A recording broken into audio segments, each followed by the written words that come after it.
Trump announces U.S. strikes on 3 nuclear sites in Iran as tensions escalate. Fordow is gone. U.S. President Donald Trump on Saturday local time announced that the United States had completed a very successful attack on 3 nuclear sites in Iran, including Fordow, Natanz, and Isfahan, in a dramatic escalation of tensions in the Middle East. The strikes came in contravention of Trump's earlier decision to give Iran a maximum of 2 weeks to decide before possible U.S. strikes. We have completed our very successful attack on the 3 nuclear sites in Iran, including Fordow, Natanz, and Esfahan.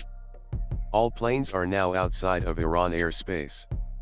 A full payload of bombs was dropped on the primary site, Fordow. All planes are safely on their way home. Congratulations to our great American warriors. There is not another military in the world that could have done this. Now is the time for peace, he said on his Truth Social platform. Trump hoped that the strikes on Iranian nuclear sites will propel Tehran back to nuclear negotiations and does not currently plan additional U.S. strikes inside Iran, sources familiar with the matter told CNN. Trump later said his administration is going to address the nation at 10 p.m. 7:30 a.m. Indian time at the White House regarding the successful military operation in Iran. This is a historic moment for the United States of America, Israel, and the world. Iran must now agree to end this war. He also reposted a message from an open-source intelligence account saying, "Fordow is gone." Notably, Fordow is an underground facility responsible for enriching uranium for Iran, which was reportedly out of reach for Israeli weapons, except American bunker bombs. Speaking to Fox News later, Trump said, "I said I would decide within 2 weeks whether to attack, and even 2 days is within the 12-week time frame." Natanz B-2 bombers were involved in the strikes, an official told Reuters, which had earlier reported on the movement of the bombers equipped to carry massive bombs needed to target Fordow.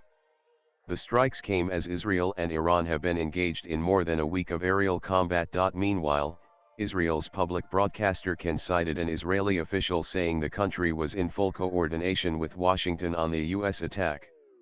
Some reports claimed Trump had informed Israeli Prime Minister Benjamin Netanyahu a day ago about the impending strikes. Trump and Netanyahu spoke after the U.S. conducted strikes on Iranian nuclear sites, according to 2 White House officials.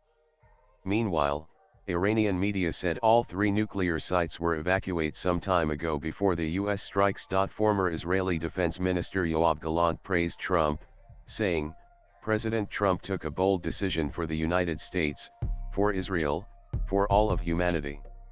The world is now a safer place." A few hours ago, after Qom's air defenses were activated and hostile targets were identified, part of the Fordow nuclear site was attacked by enemy airstrikes, reported Iran's Tasnim news agency. Nanan, the deputy security governor of Isfahan, confirmed that the Isfahan and Natanz facilities in central Iran were attacked.